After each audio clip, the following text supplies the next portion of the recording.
So this is my 1967, there we go, Fender Princeton Reverb. I absolutely love this amp. It's a desert island amp for me. I've used it on countless gigs and sessions. Takes pedals really well. I've used it in videos, used it with the aux box. It's just a killer amp. I'm really happy to have it. I bought it some years ago for a lot less of what they're going for now. And when Fender said we're gonna put out our Tone Master Princeton version, I was like, all right, let me check it out and pick it up with one hand, because that's one of the appeals of these digital recreations that Fender is doing, is they're super lightweight. I mean, there's nothing to it. There's no transformer, no tubes, all that kind of stuff. A couple things that we're gonna jump into are, obviously, we're gonna mic it up. We wanna hear this thing. We're gonna also talk about the fact that it's got this attenuator built in. It's got a line output that you can send your tone directly to your front of house system or your recording device. And we're just gonna spin the knobs. We're gonna play a couple different guitars, use some pedals, and take it through the paces. The thing I do like about this amplifier, there's no parameters, there's no menus, there's no buttons. These knobs are all things we're used to seeing, and that's really important to me. So we're gonna do the whole deep dive on this. We're actually gonna mic it up, like I said, take the direct output, and at the end of the video, we'll compare it to the Granddaddy 1967 right there. All right, let's jump in and hear this thing. So just some quick housekeeping before we hear the amp. This video is actually sponsored by my friends at Sweetwater, so make sure you go check this amplifier out at Sweetwater in the links below. And if you're interested in this amp or any other kind of gear that I like to use on the channel, check the affiliate links. If you purchase any of that stuff with those links, my channel gets a little bit of a commission, and it helps us keep doing what we're doing. And if you're interested in guitar lessons, be sure to check out my site, workingclassguitar.com. For just a low monthly fee, you can get access to all my courses and lessons, and you can try it free for 14 days. If it's not right for you, check out, and we'll see you later. All right, let's hear the Fender Tone Master Princeton Reverb. All right, so I got a Strat. We'll do some single coils first.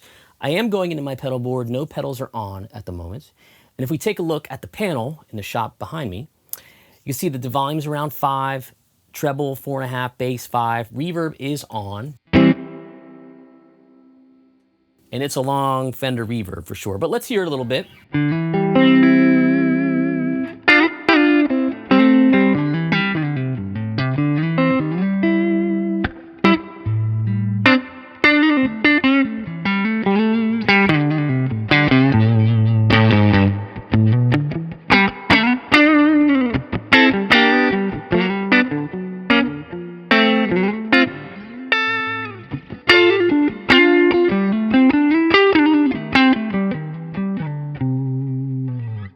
So it does sound really good. It has a nice, clean Fender type of tone. The thing that is bugging me a little bit is the length of that reverb, but not unlike many Fender amps, sometimes it can be tough to dial it in. That's why lots of players will go for a foot switchable pedal style reverb, so you have some different options, right? Let's talk about what we're miking it with. We're miking it with a Shure SM57 and a Royer R10. So we have a ribbon mic and a dynamic mic in the Shure. That gives us sort of a good combination of punch from the dynamic mic and warmth from the ribbon mic. It's a pretty standard combination, right? We'll keep that obviously throughout the demos. Now, if I push the volume a little bit, what is going to happen? Let's check it out. So I'm gonna go from 5, and by the way, like I said, sitting right next to the amp, and it's not killing me. So that's nice. Let's go up to about 7.5.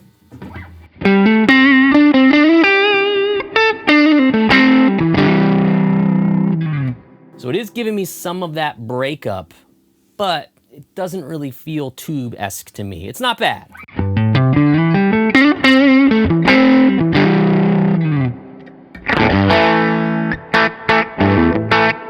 And it's okay. It's not really doing what a tube amp would do. So I think if you're into this amp and you got single coils, living in that 5, 5.5 range,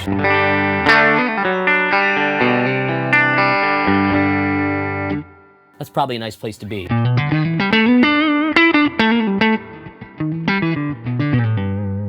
But maybe we want to get some overdrive with a pedal. I got my little Duke of Tone pedal there. Let's try it.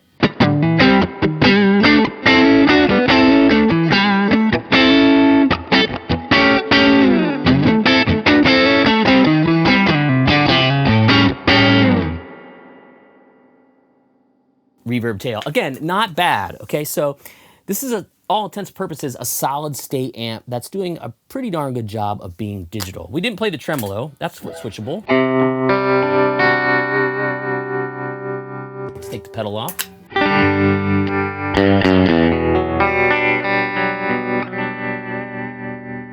That actually sounds really nice and actually kind of amp-like, tube amp-like. Yeah, so it's doing a lot of the tube-like things, not overwhelming me in the overdrive or breakup department, but that's okay. We have pedals for that. And again, if this is an amp that's going to be in your room or in your house for the money, add some pedals, you probably got a nice little rig happening.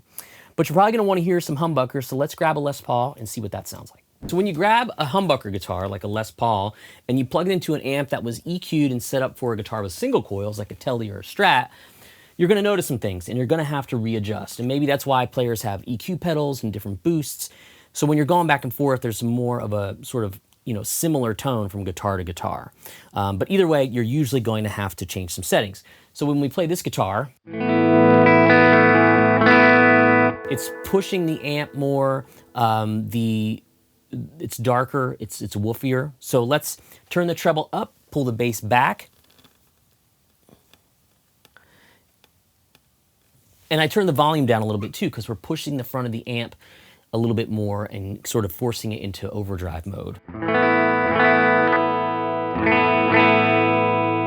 So now you can hear it got a little chimier.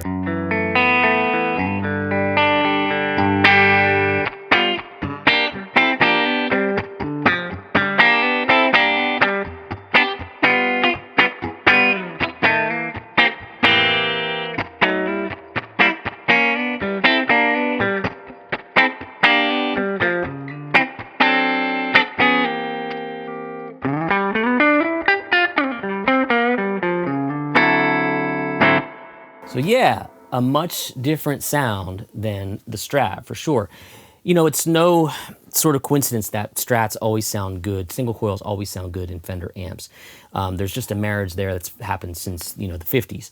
And you're gonna have to make adjustments when you use a bigger, woolier guitar like this.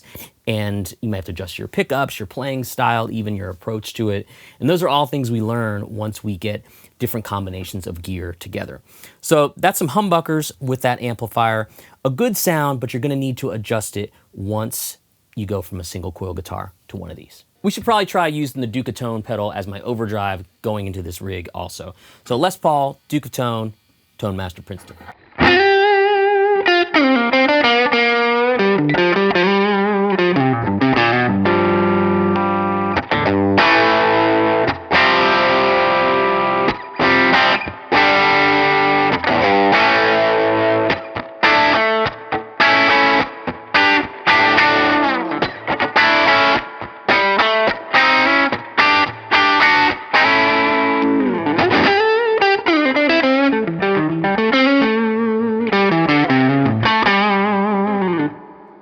Yeah, so it's doing the job. It's, gonna take some more finagling, I think, EQ-wise and tone-wise, to kind of dial the knobs up to the way I think it would sound really good if I wanted to use this amp on a gig.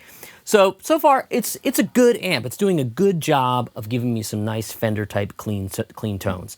But we wanna kind of take it to the limit a little bit more, eventually hear what it sounds like against the real thing from 1967. So we're still mic'd up and back to the Strat, but I wanted to talk about this attenuator that the Tone Master Princeton has built in. And it's theoretically supposed to take the amp from 12 watts down to 0.3 watts. Now that's really kind of interesting to me because it's digital and I never thought about putting an attenuator on a digital amp before.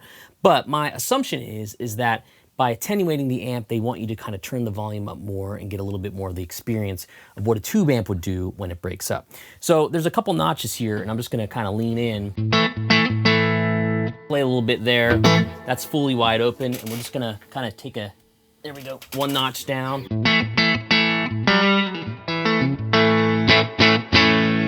Didn't really do too much. One more notch. I heard the buzz go down. So now it's getting lower in volume, which means I could maybe ride the volume here.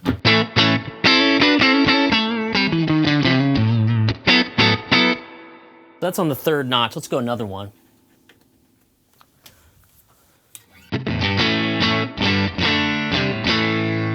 Got lower there.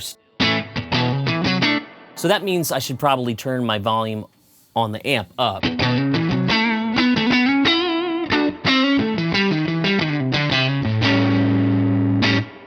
Yeah, it's not the experience I'd hoped. We could take it down even more, see what happens.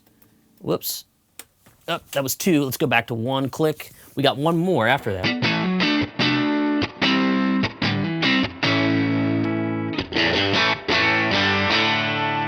Because now what I'm doing is I'm almost at 9. And it's whisper quiet. I mean, not whisper, but pretty darn quiet. We got 1 more here. There we go. This should be down to 0.3 watts. Ah. Super quiet. That means got to turn it up all the way. For me, there's no application where I need that. You might need it if you're just kind of playing at home and you want that. But for what I would do is just have the amp at a reasonable clean volume and then add pedals and turn it down from there. You know, thinking of the amp almost always as like a master volume sort of situation. That's what I love about this style of amp for all these years, is that it's pretty simple to use. You plug it in, turn it up, twist a knob or 2, and you go. So I just wanted to touch on that attenuator. It might be useful for you. Maybe a click or 2 down might be really cool, but honestly, I feel like the amp is the most robust without using it. All right, so I spun the amp around backwards. We're gonna take a look at the back panel and really focus on the direct output. That's what that microphone cable plugged into the amp is all about. We're sending the tone of the amp out of that cable into my recording software, and that's what you're gonna hear. No microphones in this example. You can even see the mute switches on there. It's like the standby on a tube amp. And you can also see that attenuation control that we were using earlier. There's a line output knob that sends a certain amount of level to your system. I didn't need that much, so the volume's down quite a lot on that. And there's a cabinet simulator button on there as well. So if you were to take the sound of this amplifier directly and just send it to a PA system or whatever, it's gonna sound kind of brittle, harsh, kind of fake.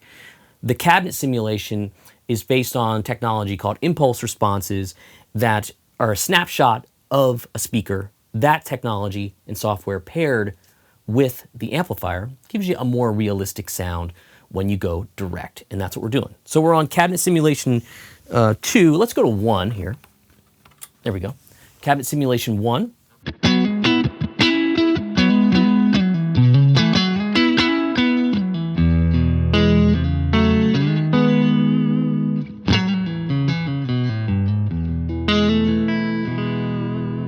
Not bad. Let's hear the second one. Just switch it over, see if there's much of a difference.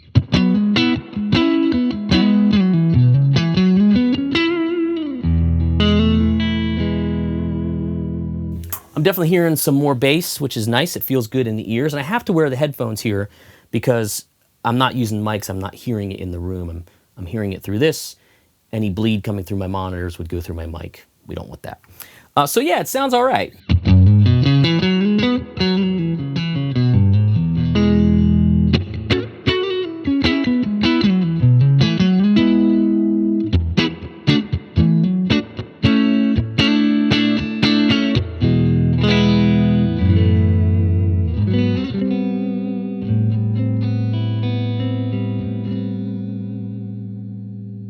So I have to tell you, I think I like the way the direct output sounds even more so than just the amplifier wide open. That's just me. I mean, I'm listening to amps through headphones and stuff all day long, so I can get a little picky about it. But it's a really, really useful tool having that DI for sure.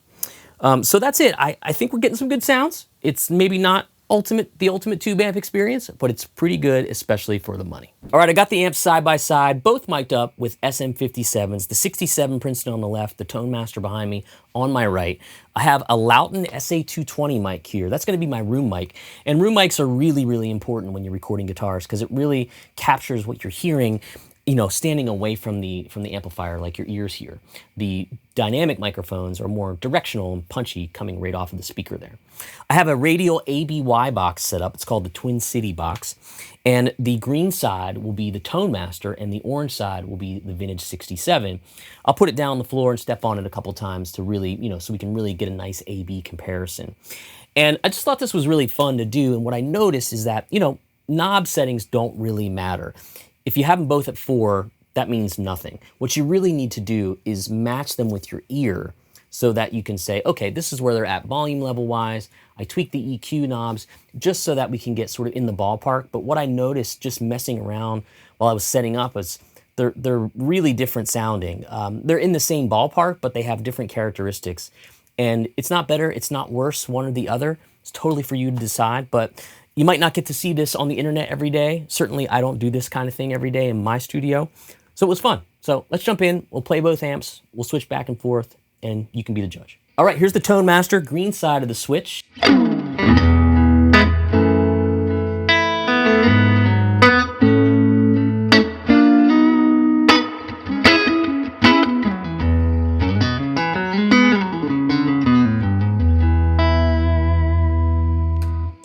'67.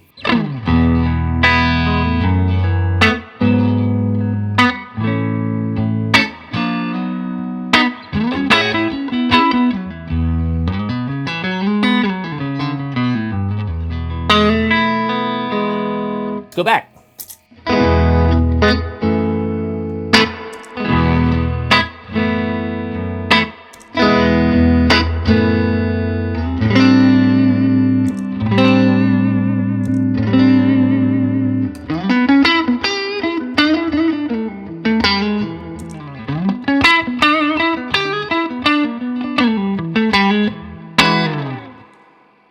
Yeah, I mean, definitely different sounds from amp to amp. What I noticed was that the Tone Master has a rich low end, bigger than the amplifier, the vintage amp, and a more crystalline sort of top end. And that's not terrible. It's actually pretty nice sounding. The vintage amp had a more focused sound to me. And to be honest with you, I had to turn the bass up on that to match the Tone Master. For me, in a recording situation, you know, that more focused sound is going to be, you know, more desirable. The mids seemed a little more focused on the vintage amp than the Tone Master. The Tone Master sounds a little bit more of like the image of what we think a black panel Fender should sound like. So, not bad, just different, and a really interesting way to kind of, you know, figure out which amp is right for us. You can decide. Collectors might want the vintage one. People that are, you know, the working class hero, or like my working class guitar site, you know, members might be into the 899 amp. I wouldn't be upset if you said you had to play this for 3 hours. I'd make it work because it sounds pretty good, especially for the money. All right, so there it is, a nice deep dive into the Fender Tone Master Princeton. And let's do some takeaways. Okay, so takeaway, the easy one, lightweight, sounds good, under $1,000. Great amplifier for $899. It actually works pretty well with pedals too, and the direct output is a really nice feature. Now, if you think it's going to replace your vintage tube amp, well, jury's out on that one. For me, it's not the same amplifier. It's not the same experience. But that's okay, because I know going in that this is what it is, and it's a really good substitute. It is not a replacement, in my opinion. So that's okay. Like I said, the important thing to take from this is that if you're on a budget under $1,000 and you want to get a great amp for your bedroom, for your small gigs, for your house, for your rehearsal space, you can, you know, basically have it on stage, use it in your church situation, come out of the DI, send it to the PA. It's going to sound great if you're using in-ears, all that kind of stuff. Low investment, good amp. Tube replacement, I think they still have some work to do, but it's actually a really usable, not serviceable, you don't want to service it yourself, amplifier for $899. Okay, so thanks for watching. Thank you, Sweetwater, for sending this and sponsoring this video. Go check it out with the links below. That'll take you to sweetwater.com. And we'll check out some more gear. We'll do some teaching, and I'll see you next time.